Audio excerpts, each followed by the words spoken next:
আসসালামু আলাইকুম রহমতুল্লাহি বারাকাতুহু। প্রিয় ভাই এবং বন্ধুগণ, নিশ্চয়ই সবাই ভালো আছেন। আমি আজকে আপনাদেরকে ছোট্ট একটা বিষয় নিয়ে একটু টাচ করব। মানে আলোচনা তো করার মতো এখনও সেই ক্যাপাসিটি হয়নি, তবে একটা জিনিস নিয়ে ইনফরমেশন দেওয়া আর কি। সেটা হচ্ছে যে আমরা যারা আছি, বিশেষ করে প্রবাসীরা যারা প্রবাসে আছি, আমাদের জীবনটা হচ্ছে যে অনেকটা বৈচিত্র্যময়। আজ একরকম, কাল অন্যরকম, আজ এটা কাল ওইটা। তো that is a lots of types actually depend করে। তো আমাদের এই জীবন চলার ক্ষেত্রে অনেক কিছুতে যেটা হচ্ছে বা এখন আমি যেটা দেখছি সেটা হচ্ছে যে বাংলাদেশ থেকে অনেক ভাই বা অনেক লোকেরা এসেছে কাতারে। আসার আগে বেশ ভালো একটা হ্যান্ডসাম অ্যামাউন্ট খরচ করে এসেছে।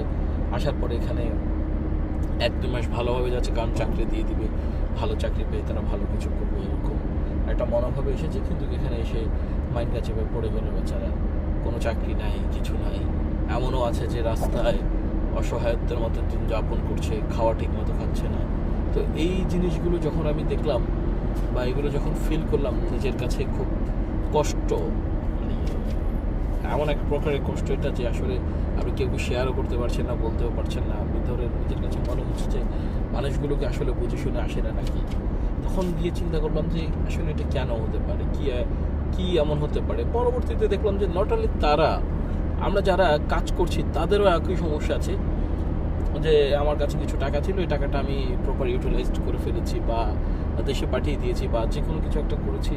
এখন আমিও আর্থিকভাবে সম্পূর্ণ পরিপূর্ণতায় নাই, আমারও আর্থিকভাবে টাকা পয়সার দিক থেকে পকেটে নাই। একটা ইমার্জেন্সি কিছু টাকা পয়সার দরকার হয়েছে, সেটাও পাচ্ছি না। তখন একটা জিনিস মাথায় আসলো যে আমরা তো আসলে যারা প্রবাসী, আমাদের কাছে কোনো পরিকল্পনা নেই। আমি অগোছালোভাবে জীবনযাপন চালাতে পছন্দ করি বা অগোছালোভাবে আমাদের লাইফস্টাইলটাই থাকে।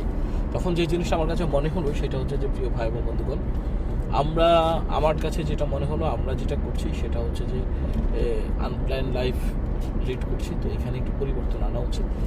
সার্ভাইভাল ফান্ড বলে একটা শব্দ আছে, যে সার্ভাইভাল ফান্ড আমরা ক্রিয়েট করা উচিত। আর এই ফান্ডটা আমরা যদি ক্রিয়েট করতে পারি, সো আই বিলিভ দ্যাট যে আমরা আমাদের জীবনে কিছুটা উন্নতি করতে পারবো বা লাইফ সাইকেলটাকে কিছুটা পরিবর্তন করতে পারবো। এখন সার্ভাইভাল ফান্ডটা কি? সার্ভাইভাল ফান্ড হচ্ছে যে আপনাকে, আপনার জীবনটাকে, আপনার দৈনন্দিন মান, যে জীবনযাত্রার যে মান আছে, মানটাকে ধরে রাখার জন্য একটা অ্যাভারেজ কস্টিং আছে। আপনি আজকে আমি চিন্তা করি, আজকে এই 17 জুলাইয়ের গল্পতে যদি চিন্তা করি, বা 18 জুলাইয়ের গল্পতে আমি যদি চিন্তা করি যে আজকের বাজারে আমার গত 6 মাসের রিসার্চে প্রতি মাসে অ্যাভারেজ কস্টিং আমার মনে করেন 200 রিয়াল করে হচ্ছে বা 300 রিয়াল করে।